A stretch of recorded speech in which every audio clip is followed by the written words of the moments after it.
آمدید، ایک بار پھر آپ کی خدمت میں حاضر ہیں ٹی وی ون سے براہ راست عشق رمضان ٹرانسمیشن کے ساتھ عالم ٹائم کا سیگمنٹ جاری ہے۔ فتح مکہ پہ گفتگو ہو رہی ہے۔ علامہ سید مظفر شاہ صاحب تشریف لا چکے ہیں۔ حضرت السلام علیکم آپ کو۔ وعلیکم السلام۔ اور علامہ ضامن عباس زیدی صاحب بھی تشریف لا چکے ہیں، آپ کو بھی السلام علیکم۔ اچھا، ڈاکٹر فضل صاحب نے کچھ فتح مکہ سے پہلے کے واقعات جو چیدہ تھے ان کا بیان کیا، کیونکہ میں یہ پوچھنا چاہ رہا تھا کہ اس کے اثرات کیا ہوئے، تو وجوہات انہوں نے بیان کر دی ہیں، اب اثرات آپ بتا دیں۔ جی بسم اللہ الرحمن الرحیم، رب اشرح لی صدری ویسر لی امری واحلل عقدۃ من لسانی یفقہوا قولی۔ فتح مکہ جو ہے وہ غزوہ ہے اور یہ سن 8 ہجری میں ہوا ہے۔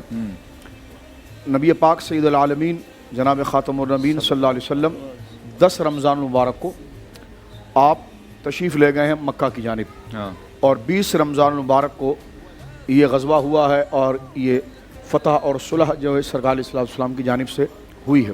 ٹھیک، اب آپ دیکھیے کہ ڈاکٹر صاحب نے بتایا ہوگا کہ اس بات کو ذکر کر دیا ہوگا، میں ایک تسلسل کے لیے ایک بات عرض کرنا چاہ رہا ہوں۔ دراصل یہ اس کے اسباب میں صلح حدیبیہ سبب ہے۔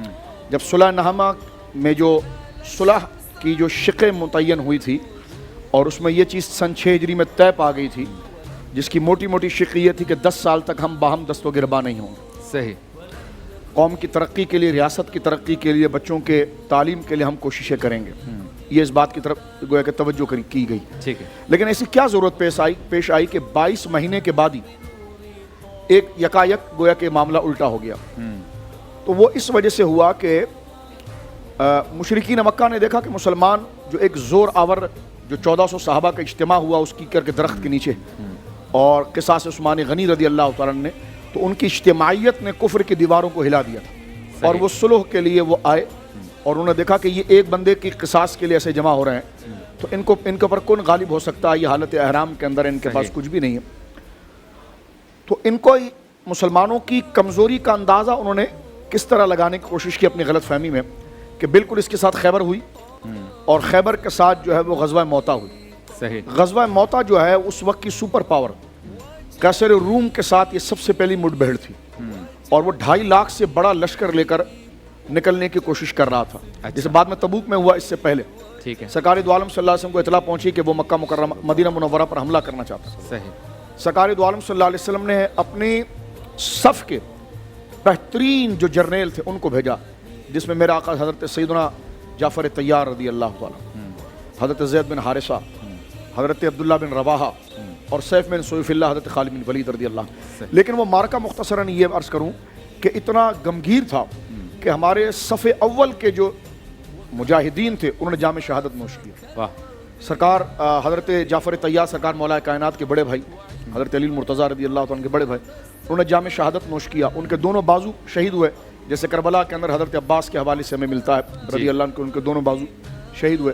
تو یہ ان کے تایا ہیں، رشتے میں ظاہر سی بات ہے بڑے ہیں، حضرت مولا مرتضیٰ کے بڑے بھائی، اور کربلا والے جو عباس ہیں رضی اللہ عنہ وہ میرے آقا حضرت مولا مرتضیٰ کے بیٹے ہیں۔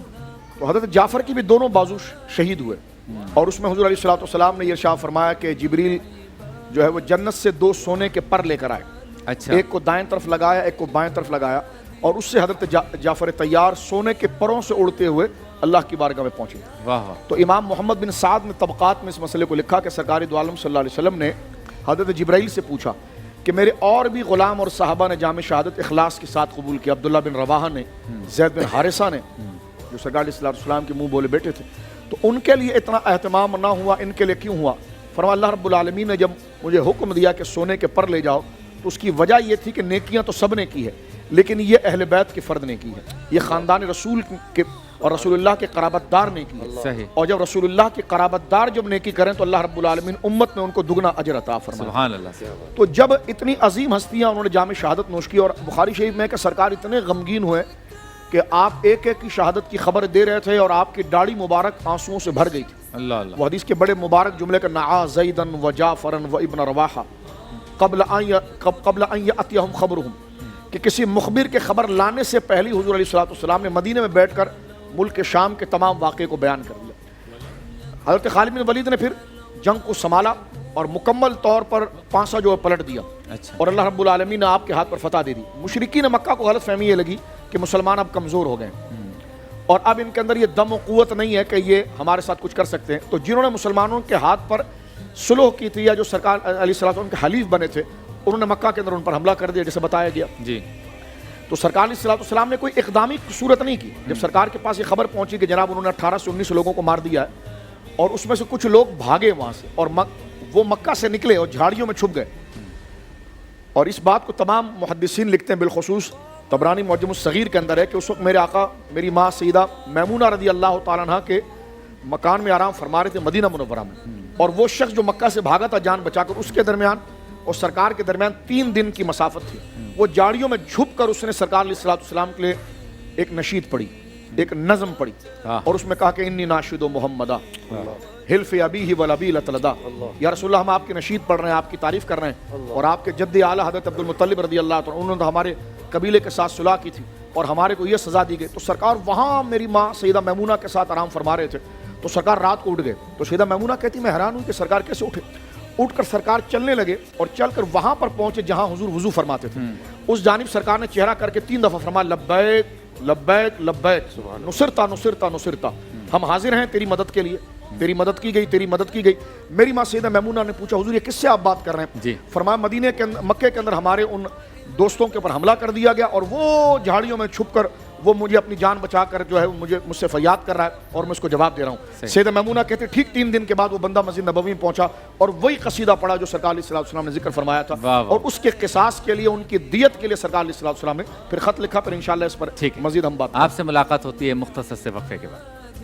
وعم نوالها كل العباد وعم نوالها كل العباد حبيب الله يا خير البراد